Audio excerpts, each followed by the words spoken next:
نحمده ونصلي على رسوله الكريم أما بعد أعوذ بالله من الشيطان الرجيم بسم الله الرحمن الرحيم إن الصلاة كانت على المؤمنين كتابا موقوتا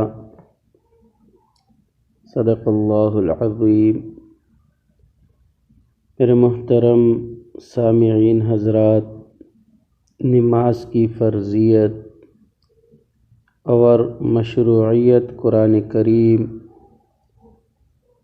سنت نبوی، اجماع اور قیاس ہر ایک سے ثابت ہے۔ قرآن کریم میں تقریباً 60 جگہ نماز قائم کرنے کا حکم دیا گیا ہے۔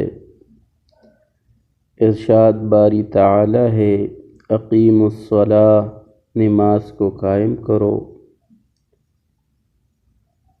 اسی طرح دوسری جگہ ارشاد ہے، ان الصلاۃ کانت علی المؤمنین کتابا موقوتا، تحقیق نماز مومنوں پر وقت کے پابندی کے ساتھ فرض کی گئی ہے۔ آپ علیہ الصلاۃ والسلام کا ارشاد گرامی بھی ہے، خمس صلوات کتبہن اللہ علی العباد، کہ 5 نمازیں اللہ رب العزت نے اپنے بندوں پر فرض کی ہے۔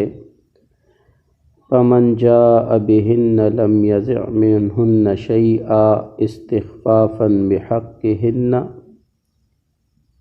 اور جو ان 5 نمازوں کو ادا کرے گا، ضائع نہیں کرے گا، کان لہ عند اللہ عہد، تو اللہ کے ہاں اس کے لیے عہد اور وعدہ ہے، اور وہ یہ ہے کہ ان یدخلہ الجنہ، کہ اللہ رب العزت اس کو جنت میں داخل کریں گے۔ ومن لم یأت بہن فلیس لہ عند اللہ عہد، اور جو ان کا پابند نہیں، ان کا خیال نہ رکھے، ان نمازوں کے ساتھ نہ آئے، تو اللہ کے نزدیک اس کے لیے کوئی عہد نہیں۔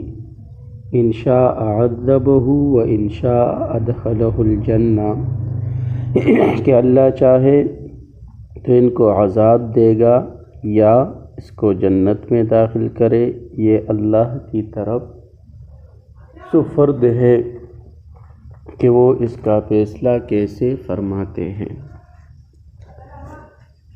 چونکہ نماز دین کا ستون اور محسن انسانیت پیغمبر پاک صلی اللہ علیہ وآلہ وسلم کی آنکھوں کی ٹھنڈک ہے، اس لیے اہمیت اور مقام کے پیش نظر اس سے روگردانی کرنا دین اسلام کو منہدم کرنا ہے، جس کا دوسرا نام کفر ہے۔